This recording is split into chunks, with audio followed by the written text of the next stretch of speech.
Hello student, welcome to our channel SDM History। তো আশা করি তোমাদের পড়াশোনা খুব জোর কদমে চলছে। আজ আমি বাছাই করা 50টি ফার্স্ট পেপারে, যেটা রিসার্চ পেপার তোমাদের বলে, ফার্স্ট পেপার থেকে আমি 50খানি কোশ্চেন অতি অবশ্যই বাছাই করা নিয়ে হাজির হয়েছি। দেখো, তোমাদের খুবই ভালো লাগবে।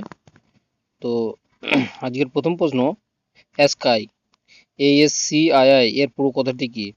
এটা আমার সেটেতে অতি অবশ্যই পড়েছিল।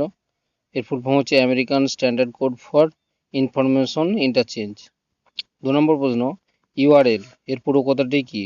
উত্তর হচ্ছে ইউনিফর্ম রিসোর্স লোকেটর। 3 নম্বর প্রশ্ন, ক্যাপচা। আমরা অনেক সময় দেখি ক্যাপচা লিখতে হয় আমাদেরকে, যখন আমরা কোনো ফর্ম ফিল আপ করি বা এই লেভেলে কোনো কিছু করি, তখন ক্যাপচা কথাটা দিতে হয়। মানে নিচে একটা অক্ষর দেওয়া থাকে, সেটাকে সেখানে সেটিং করতে হয় বা স্থাপন করতে হয়। সেই ক্যাপচার পুরো কথাটি কি? না, completely automatic public Turing test to tell computers and human apart। এটি হচ্ছে ক্যাপচার পুরো কথাটি। পরের প্রশ্ন, ডিএনএস এর পুরো কথাটি কি? এটা আমার একবার নেটেতে পড়েছিল। Domain name system. ডিএনএস এর পুরো কথাটি হচ্ছে ডোমেন নেম সিস্টেম। পরের প্রশ্ন, প্রিন্টিং মাপার যে ক্ষুদ্রতম একক, তাকে কি বলা হয়? তাকে বলা হয় ডিপিআই, ডট পার ইঞ্চ। কেমন? ডিপিআই, ডট পার ইঞ্চ। পরের প্রশ্ন, জিপিএস এবং জিইউআই এদের পুরো কথাগুলি কি? জিপিএস এর পুরো কথাটি হচ্ছে গ্লোবাল পজিশনিং সিস্টেম, আর জিইউআই গ্রাফিক্যাল ইউজার ইন্টারফেস। কেমন? পরের প্রশ্ন, পিডিএ এবং পিডিএফ এর পুরো কথাগুলি কি? পিডিএ এর পুরো কথাটি হচ্ছে পিডিএ পার্সোনাল ডিজিটাল অ্যাসিস্ট্যান্ট পিডিএটা, আর পিডিএফ হচ্ছে পোর্টেবল ডকুমেন্ট ফরম্যাট। পিডিএফ আমরা পিডিএফ করি অনেক সময়, এই যে তোমাদের ভিডিওটা ছাড়বো, এটা অতি অবশ্যই পিডিএফ করতে হবে, তাহলে পোর্টেবল ডকুমেন্ট ফরম্যাট। পরে প্রশ্ন, স্প্যাম, SPAM। আমাদের ফোনেতে অনেক সময় স্প্যাম আসে, যেগুলো থেকে ফ্রড বিষয়টা এসে যায়। তো স্প্যাম এর পুরো কথাটি কি? উত্তর, স্পেশালি প্রসেসড আমেরিকান মিট। কেমন? তো এইগুলো অতি অবশ্যই আমাদের ফ্রড হিসেবে অনেক সময় এই স্প্যামগুলো আসে। পরে 9 নম্বর প্রশ্ন, 0 to 9 and A to F এটি কোন সিস্টেমের অংশ? যে বাইনারি সিস্টেম, যে সিস্টেম অবস্থা আছে, মানে ডিজিট সিস্টেম, তার কোনটির অংশ? অতি অবশ্যই এইটি হচ্ছে হেক্সাডেসিমাল নাম্বার সিস্টেমের অংশ। 0 to 9 A to F অর্থাৎ 10 আর 5, 10 আর 6 16, 16 ডিজিটের হচ্ছে হেক্সাডেসিমাল। পরের প্রশ্ন, ইউএসবি অফ এবং ভিপিএন এদের পুরো কথাগুলি কি? এটা অফ নয়, এবং হবে আর কি।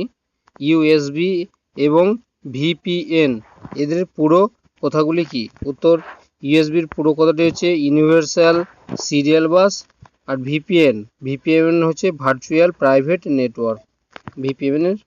ভিপিএন এর পুরো কথাটি। পরের প্রশ্ন, 3R কি কি? এটা আমার একবার সেটে পড়েছিল।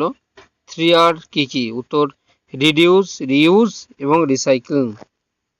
এই তিনটি হচ্ছে 3R এর অংশ। পরে, some important days of education, আমাদের শিক্ষাক্ষেত্রে বেশ গুরুত্বপূর্ণ কয়েকটি ডেটের কথা তোমাদেরকে অতি অবশ্যই মনে রাখতে হবে। তার মধ্যে হচ্ছে, অতি অবশ্যই মনে রাখবে কিন্তু, এগুলোর মধ্যে যে কোনো একটা হয়তো এবারে সেটাতে অবশ্যই পড়লেও পড়তে পারে। তো ওয়ার্ল্ড এনভায়রনমেন্ট ডে, সেটা কি? বিশ্ব পরিবেশ দিবস। আমরা জানি ভালোভাবেই 5ই জুন হচ্ছে বিশ্ব পরিবেশ দিবস। কেমন? তারপরে হচ্ছে ওয়ার্ল্ড হেলথ ডে, বিশ্ব স্বাস্থ্য দিবস, সেটা হচ্ছে 7ই এপ্রিল, সেটাও জেনে রাখতে হবে তোমাদেরকে। তারপরে হচ্ছে ওয়ার্ল্ড পপুলেশন ডে, বিশ্ব জনসংখ্যা দিবস, সেটা হচ্ছে 11ই জুলাই। কেমন? 11ই জুলাই। আর ওয়ার্ল্ড এইডস ডে, এই যে কদিন আগে গেল ডিসেম্বর মাসের, তো প্রথম দিন অর্থাৎ 1 ডিসেম্বরকে হচ্ছে ওয়ার্ল্ড এইডস ডে, বিশ্ব এইডস দিবস হচ্ছে 1 ডিসেম্বর। কেমন? এই 4টি অংশ অতি অবশ্যই এই ক্ষেত্রে মনে রাখার, অতি অবশ্যই তোমাদের মনে রাখতে হবে। পরের প্রশ্ন, ভেরি ভেরি ইম্পর্টেন্ট এই জায়গাগুলো, যেগুলো তোমাদের প্রশ্ন অতি অবশ্যই আসবেই সেই রকমই। সেটা হচ্ছে নর্মদা বাঁচাও আন্দোলন কে কবে করেছিলেন? উত্তর 1985 খ্রিস্টাব্দে। মেধা পাটেকার নর্মদা নদীর উপর ড্যাম তৈরির বিরোধিতা করে এই আন্দোলন করেছিলেন। তাহলে কে করেছিলেন? অবশ্যই মেধা পাটেকার। কবে? 1985 খ্রিস্টাব্দে। কেন করেছিলেন? সেটা হচ্ছে নর্মদা নদীর উপর যে ড্যাম তৈরি হওয়ার কথা ছিল তার বিরোধিতা করার জন্য তিনি এই আন্দোলন করেছিলেন। পরে জঙ্গল বাঁচাও আন্দোলন কবে, কোথায়, কেন করা হয়েছিল? উত্তর 1982 খ্রিস্টাব্দে। বিহারের সিংভূম জেলার আদিবাসী মানুষেরা প্রকৃতির যে শাল গাছ তাকে রক্ষা করার জন্য এই আন্দোলন করেছিলেন। কেমন? তো পরের প্রশ্ন, সাইলেন্ট ভ্যালি আন্দোলন কবে এবং কোথায় হয়েছিল? উত্তর মনে রাখবে 1978 খ্রিস্টাব্দে। কে প্রসাদের নেতৃত্বে কেরলে পাল্লাখেত জেলাতে জলবিদ্যুৎ প্রকল্পের হাত থেকে সাইলেন্ট ভ্যালি জঙ্গলকে রক্ষা করার জন্য এটি করেছিলেন। তাহলে কে করেছিলেন? কে প্রসাদ। কোথায় করেছিলেন? না কেরলের পাল্লাখেত জেলাতে জলবিদ্যুৎ প্রকল্পের হাত থেকে সাইলেন্ট ভ্যালি জঙ্গলকে রক্ষা করার জন্য। পরের প্রশ্ন, চিপকো আন্দোলন কবে, কোথায়, কার নেতৃত্বে, কেন হয়েছিল বা কেন করেছিল? উত্তর চিপকো কথার অর্থ হলো গাছকে জড়িয়ে ধরো। 1973 খ্রিস্টাব্দে উত্তরাখণ্ডের চ্যামেলিও জেলাতে হিমালয় উপত্যকার যে গাছ তাকে রক্ষা করার জন্য সুন্দরলাল বহুগুণার নেতৃত্বে এই আন্দোলন হয়েছিল। সুন্দরলাল বহুগুণা করেছিলেন। তাহলে সময়কালটা অতি অবশ্যই তোমরা মনে রাখতে হবে 1973 খ্রিস্টাব্দে। এখানে মেন জিনিস কে এবং কবে করেছিলেন সেই জিনিসটা বেশি গুরুত্ব দেওয়া হয়। পরে 17 নম্বর প্রশ্ন, ফ্লাই অ্যাশ যে উড়ন্ত ছাই এর প্রধান উৎস কি? উত্তর হচ্ছে বার্নিং কোল বা জ্বলন্ত কয়লা। তারপরে টেট্রা ইথাইল সীসা যে অতি অবশ্যই শরীরের পক্ষে খারাপ, টেট্রা ইথাইল সীসা এর প্রধান উৎস কি? উত্তর চলমান যে যানবাহন, মানে যে যানবাহন চলছে তার থেকেই টেট্রা ইথাইল সীসা বেরিয়ে আসে। পরে প্রশ্ন, দূষক কার্বন যৌগের প্রধান উৎস কি? যেটা আমাদের দূষণ সৃষ্টি করে সেই দূষক কার্বন যৌগের প্রধান উৎস হচ্ছে মোটর গাড়ি। মোটর গাড়ি থেকে বেরিয়ে আসে যেগুলো সিএফসি, ক্লোরোফ্লোরোকার্বন, কার্বন মনোক্সাইড বা কার্বন হেক্সাক্লোরাইড অতি অবশ্যই আমাদের শরীরের পক্ষে খুবই খারাপ। পরে প্রশ্ন, দূষক সালফার যৌগের প্রধান উৎস কি? উত্তর আগ্নেয়গিরির অগ্নুৎপাত বা পাওয়ার প্ল্যান্ট যেখান থেকে পাওয়ার উৎপন্ন হয়, অর্থাৎ কয়লা পুড়িয়ে যে তাপবিদ্যুৎ হয় সেখানে পাওয়ার প্ল্যান্ট থেকে বেরিয়ে আসে, বা রিফাইনারিজ বা পরিশোধন ক্ষেত্র, অর্থাৎ যেখানেতে মাটির নিচে যে খনিজ তেলটা পাওয়া যায় সেই তেলটাকে অতি অবশ্যই যেখানে পরিশোধন করা হয় সেখান থেকেও দূষক সালফার যৌগ বেরিয়ে আসে। পরের প্রশ্ন, ক্লোরোফ্লোরোকার্বন এর প্রধান উৎস কি? অনেকগুলি উৎস আছে, তার মধ্যে এসি, এয়ার কন্ডিশন, রেফ্রিজারেটর এবং বিগ স্টোর, বড় বড় যে স্টোরগুলো রয়েছে সেইগুলো থেকে, রেফ্রিজারেটর অর্থাৎ ফ্রিজ থেকে এবং এসি এয়ার কন্ডিশন যে ব্যবস্থা তার ভিতর থেকে ক্লোরোফ্লোরোকার্বন বেরিয়ে আসে। পরের প্রশ্ন, পরিবেশ দূষক ফাইবারের প্রধান উৎস কি? অতি অবশ্যই মনে রাখতে হবে টেক্সটাইল ইন্ডাস্ট্রিজ। যদি আমরা গুজরাটের সুরাটে বেড়াতে যাই তাহলে এখানে আমাদের পরিবেশ দূষণের প্রধান কারণ হয়ে থাকে টেক্সটাইল থেকে যে বেরিয়ে আসা যে বস্ত্রশিল্প কেন্দ্র সেখান থেকে অতি অবশ্যই ফাইবারগুলো বেরিয়ে আসে, সেগুলো পরিবেশ দূষণ সৃষ্টি করে থাকে।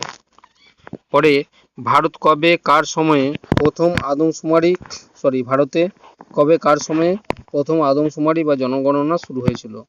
উত্তর 1872 খ্রিস্টাব্দে প্রথম জনগণনা শুরু হয়েছিল গভর্নর জেনারেল লর্ড মেয়র সময়ে। এটা ভেরি ভেরি ইম্পর্টেন্ট, মনে রাখতে হবে। এটা ইতিহাসের অংশ হলেও এটা আমাদের অতি অবশ্যই রিসার্চের ফার্স্ট পেপার, অর্থাৎ আমাদের যে নেট বা সেটের প্রথম পেপার এখানে থাকে এইগুলো। পরে এনসিইআরটি ও এসসিইআরটি এদের পুরো কথাগুলি কি এবং কবে গড়ে উঠেছিল? তো অতি অবশ্যই মনে রাখবে এনসিইআরটি হচ্ছে national council of educational research and training. এটি গড়ে উঠেছিল 1961 খ্রিস্টাব্দে এবং এর হেড অফিস হচ্ছে নিউ দিল্লি। এই তথ্যগুলো মনে রাখতে হবে। তাহলে অনেকগুলোই তথ্য আছে। এনসিইআরটির পুরো কথাটি কি, কবে গড়ে ওঠে? 1961 খ্রিস্টাব্দে এবং হেড অফিস হচ্ছে নিউ দিল্লি এনসিইআরটির। কেমন? পরে এসসিইআরটির ফুল ফর্ম হচ্ছে state council of educational research and training. এটি পশ্চিমবঙ্গে গড়ে উঠেছিল 21শে মে 1980 খ্রিস্টাব্দে, তবে দিল্লিতে গড়ে উঠেছিল 1988 খ্রিস্টাব্দে। এই সম্পর্কে মনে রাখবে অতি অবশ্যই। কলকাতাতে প্রথম গড়ে উঠেছে, তারপরেতে এশিয়াটি 1988 খ্রিস্টাব্দে দিল্লিতে গড়ে উঠেছিল। পরের প্রশ্ন, as a principal in your school how would you behave below average student. বলছে বিদ্যালয়তে তুমি যদি প্রিন্সিপাল হয়ে থাকো, তাহলে তোমার বিদ্যালয়তে যদি কম বুদ্ধি সম্পন্ন যদি ছাত্র হয়ে থাকে, হয়েছে, হাউ উড ইউ মানে বিহেভ, তুমি কি ব্যবহার কীরকম তার সঙ্গে আচরণ করবে, বিলো অ্যাভারেজ স্টুডেন্ট, মানে কম বুদ্ধিমান ছাত্র যদি হয়ে থাকে। অতি অবশ্যই হচ্ছে জেনারাসলি, অতি অবশ্যই তোমাকে হতে হবে কি উদার। এটা একটা সাইকোলজির অংশ প্রশ্ন। পরে প্রশ্ন, কম্পিউটার ভাইরাস বলতে কি বুঝো? না, কম্পিউটারে ভাইরাস বলতে যে বুঝি সেটা হচ্ছে সফটওয়্যার এবং ম্যালেশিয়া বা বাগ নামক একটা ভাইরাস, এগুলোকে বোঝানো হয়ে থাকে। পরে প্রশ্ন, the file extension of MS word document in office 2007 ইজ। এটা অতি অবশ্যই আমার একবার সেটে পড়েছিল, তো উত্তরটা হচ্ছে DOCX ডক্স। পরে which is different from other, নিচের কোনগুলি একে অন্যের থেকে আলাদা? লিনাক্স, উইন্ডোজ, গুগল এবং ম্যাক। তো এখানেতে এই চারটি যে অপশান আছে তার মধ্যে গুগলটা হচ্ছে অন্যদের থেকে আলাদা। কারণটা হলো এইটাই যে গুগল হচ্ছে কি সার্চ ইঞ্জিন, গুগল হচ্ছে একটা সার্চ ইঞ্জিন। লিনাক্স বা উইন্ডোজ কিংবা ম্যাক্স এরা অতি অবশ্যই যেগুলো হচ্ছে কম্পিউটারের ক্ষেত্রে অতি অবশ্যই এদেরকে ব্যবহার করা হয়, কিন্তু গুগল হচ্ছে সার্চ ইঞ্জিন। আমরা যখন কোনো কিছু তথ্য জানতে চাই, গুগলে যে আমরা যখন সার্চ করি তার তথ্যটি আমাদের কাছে এসে যায়, কারণ আমরা সেখানেতে গিয়ে সার্চ করি। তো লিনাক্স, উইন্ডোজ বা ম্যাক এরা কেউ সার্চ করতে পারে না। প্রশ্ন, RTE right two education act ভারতে কবে লাগু হয়েছিল? উত্তর 1 মে 2010 খ্রিস্টাব্দে 1 মেতে এটা লাগু হয়েছিল। পরের প্রশ্ন, একজন শিক্ষক ভিজুয়াল এড ব্যবহার করেন শিক্ষার ক্ষেত্রে কি জন্য? সেই ক্ষেত্রটা কেমন ছিল, মানে হওয়া উচিত? Make education interesting. ধরো একজন শিক্ষক মশাই যখন ক্লাসে বোঝাচ্ছেন, যদি ভিজুয়াল এডটা দেখিয়ে থাকেন, তখন সেটা যে বিষয় তিনি পড়াচ্ছেন সেটাকে আরও বেশি ইন্টারেস্টিং হয়ে ওঠে। যদি সেটা যেমন ধরো আমাদের স্কুলেরই একজন মাস্টারমশাই দেখাচ্ছিলেন, তো সেখানে কোনিটাকে যখন ল্যাপটপের মধ্য দিয়ে কিংবা জয়েন্ট স্ক্রিনে দেখানো হয়েছিল, তখন দেখানো হয়ে থাকে এরকম জাতীয় ভিডিওগুলো, তো তাতে দেখা যায় কি না, ছেলেরা মোটামুটি আরও আগ্রহ সহকারে সেটাকে মাথার মধ্যে তাদের অতি অবশ্যই নিয়ে নেয় আর কি, তারা সহজেই সেটাকে ক্যাপচার করে নিতে পারে। তো এইরকম ভিডিওগুলো যেহেতু শিক্ষামূলক জিনিস, যেমন আমাদের মহাবিদ্রোহ সম্পর্কে যদি একটা ভিডিও করে দেখানো হয় ছেলেদেরকে, তাহলে মহাবিদ্রোহ তারা বইতে যেটা পড়েছে তার থেকে ভিজুয়াল এডসের মধ্য দিয়ে আরও বেশি অ্যাক্টিভ হয়ে উঠবে, মানে তাদেরকে যে শিখনটা সেটা হচ্ছে খুবই ইন্টারেস্টিং হয়ে উঠবে এবং তারা কখনো সেটা ভুলবে না। এই জন্য একজন শিক্ষক ভিজুয়াল এডস ব্যবহার করে শিক্ষাদান করলে ভালো হয়। তারই ভিত্তিতে প্রত্যেকটা এইচএস স্কুলেতে অতি অবশ্যই ভিজুয়াল এডস দেখানোর ব্যবস্থা বর্তমানেতে করা হয়েছে। পরের প্রশ্ন, একজন শিক্ষার্থী শিক্ষার ক্ষেত্রে অভিভাবকরা সহযোগিতা করবেন কেমন ভাবে? অতি অবশ্যই প্রোঅ্যাক্টিভ হবে, মানে শিক্ষার্থী শিখছে, তাকে তার হাতের কাছে যদি জল খেতে চায় তাহলে হাতের কাছে জলটা ধরে দেওয়া, অর্থাৎ শিখবে যখন অতি অবশ্যই তাকে সামনে থেকে শিক্ষার ব্যবস্থা করে দিতে হবে সহযোগিতা করে। পরের প্রশ্ন, 32 নম্বর প্রশ্ন, anyone student does not talk much at home talk a lot at school it shows that. এর উত্তরটা হচ্ছে হি অর সি টট গেট অ্যাকনোলেজ অ্যাট স্কুল, মানে সে যে শিক্ষাটা অতি অবশ্যই বাবা মার কাছে প্রকাশ করতে পারে না, সে তার বন্ধুদের কাছে অতি অবশ্যই প্রকাশ করতে পারে। পরের প্রশ্ন, the selection of teaching aid depends largely on the dash. এখানে উত্তরটা হবে education level and age of student. একজন শিক্ষার্থী অতি অবশ্যই গ্রহণ করতে কখন পারে, তার হচ্ছে এডুকেশনাল লেভেলটা এবং এজ অফ স্টুডেন্ট, শিক্ষার্থীর যে বয়স। পরে প্রসার ভারতী কখন প্রতিষ্ঠিত হয়েছিল? উত্তর 23শে নভেম্বর 1997 খ্রিস্টাব্দে প্রসার ভারতী প্রতিষ্ঠিত হয়েছিল। তারপরে বলা হয়েছে হোয়াট ইজ প্রসার ভারতী? প্রসার ভারতী কি? না, it is an autonomous body for public radio and TV broadcasting. মানে রেডিও এবং টিভির জন্য একটা স্বয়ং চালিত অর্থাৎ অটোনমাস একটা বডি। পরে প্রশ্ন, এসডিজি এর পুরো কথাটি কি? এর উত্তর হচ্ছে সাস্টেনেবল ডেভেলপমেন্ট গোল। তো এসডিজি এর টার্গেট সময়কাল কত? সেপ্টেম্বর 2015 খ্রিস্টাব্দ থেকে 2030 খ্রিস্টাব্দ পর্যন্ত এর সময়কাল। এসডিজি 2015 খ্রিস্টাব্দে সেপ্টেম্বর থেকে 2030 খ্রিস্টাব্দ পর্যন্ত, মানে এখন চলছে 25 সাল, এখনো 5 বছর আছে। পরে এসডিজির মোট গোল, টার্গেট এবং ইন্ডিকেটরস কতগুলি? তো এসডিজির মোট গোল হচ্ছে 17টি, টার্গেট 169টি এবং indicators 304টি।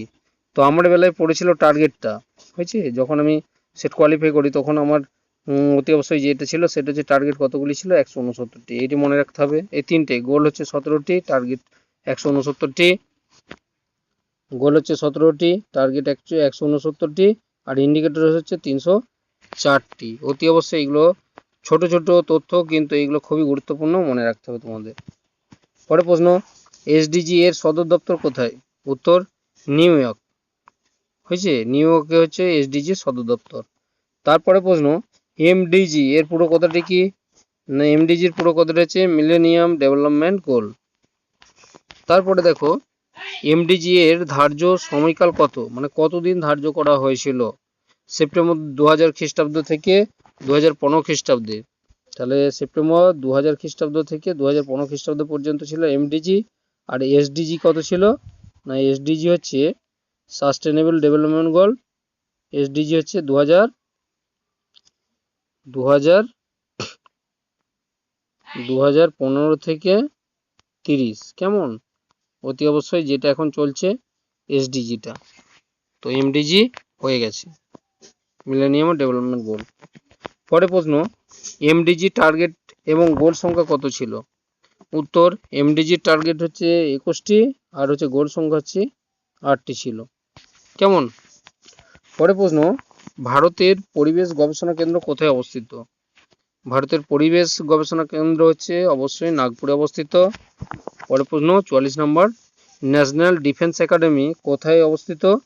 National defence academy খাদাকাসলা, Pune, মহারাষ্ট্রে অবস্থিত, কেমন? পরে প্রশ্ন, ন্যাশনাল ইনস্টিটিউট অফ ইমিউনোলজি এটি কোথায় অবস্থিত? উত্তর দিল্লিতে। ইমিউনোলজি মানে কি বলতো? ইমিউনোলজি মনে হচ্ছে আমাদের রোগ প্রতিরোধের যে ক্ষমতা, যেমন করোনাকালে আমাদের রোগ প্রতিরোধ ক্ষমতা বাড়ানোর জন্য আমাদেরকে যে কোভ্যাক্সিন বা কোভিশিল্ড দেওয়া হয়েছিল, সেই জাতীয় যে ভ্যাকসিনগুলো সেগুলো হচ্ছে ইমিউনোলজির মধ্যে পড়ে। পরে সেন্ট্রাল ফরেন সায়েন্স ল্যাবরেটরি এটি কোথায় অবস্থিত? উত্তর চণ্ডীগড়ে।